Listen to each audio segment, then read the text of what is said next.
we learned how valuable the community pharmacy is during the COVID-19 pandemic. I mean, I could tell you that in Camden, we were much like any other urban center that was post-World War II. It was a mostly European immigrant population that we had. Every little neighborhood in Camden, each one of them had one, if not two, independent pharmacies that served that neighborhood. Because everybody knew that the Irish and the Italians and the Polish and the Hispanics, they were all different back then. And there was different culture, different language, different social mores, and their independent pharmacy knew how to speak to them in a way that made them comfortable. Yep. As most of the independent pharmacies have been driven out of the urban environment, unless new graduates are willing to jump in and assume or do something like what I do and be an independent pharmacy owner, we're experiencing pharmacy deserts. And, we face that here in Camden. We have a couple chain pharmacies on the outskirts of the city, but we're a city of 85,000 residents, and it's a very diverse city. People oftentimes, and it always drives me crazy, they'll refer to Camden or any urban area sort of generically, well, it's a community of color. That doesn't recognize the vast diversity when you're speaking about communities of color. African American is not the same as Dominican and Haitian, right, and Caribbean, and Puerto Rican is not the same as Mexican or Brazilian or Ecuadorian. And we even have, it's less so now, but we even had an Asian population that was largely Vietnamese, and Asian populations are also different.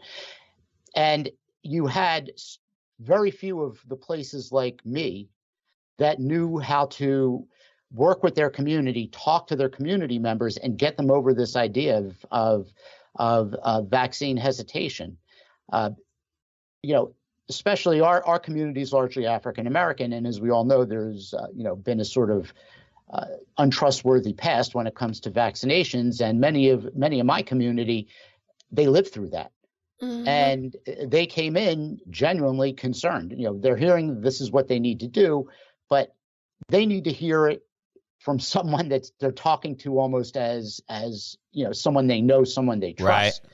Yeah. And you go over the pros and cons with it. I won't get into all that because we all know what they are now of getting the vaccine, and people made a decision. And what we did was, we never really forced this on everybody, but what we did was, believe it or not, I actually found in our area, vaccine frustration, that inability to get access to a vaccine was a bigger concern than the vaccine hesitancy. Right.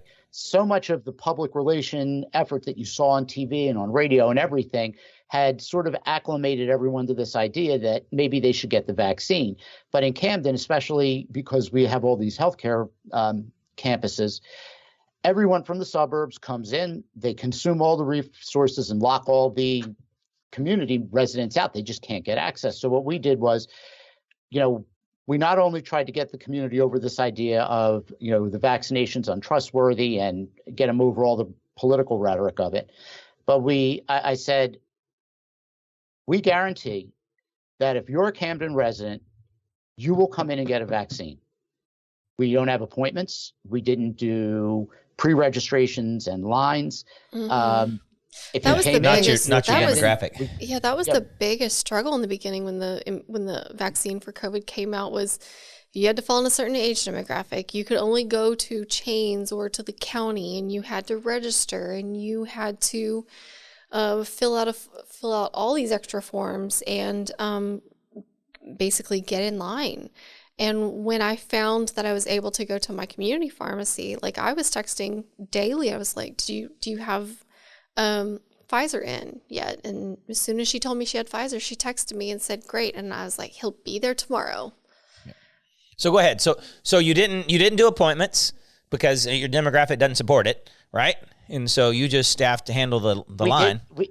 Initially, we did have appointments, but nobody used them. Right. And the idea of the appointments was it was to screen out people from outside of Camden, so I could always prioritize the Camden residents first.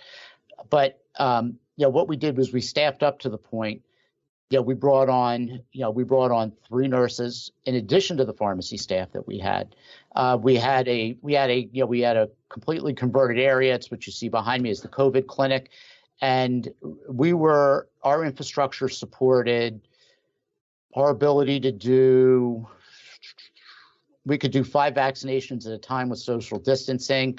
And we were probably able to handle up to 250 vaccinations daily. Wow. And that was all. That 250 daily was just in the pharmacy. That wasn't doing any mobile. Right.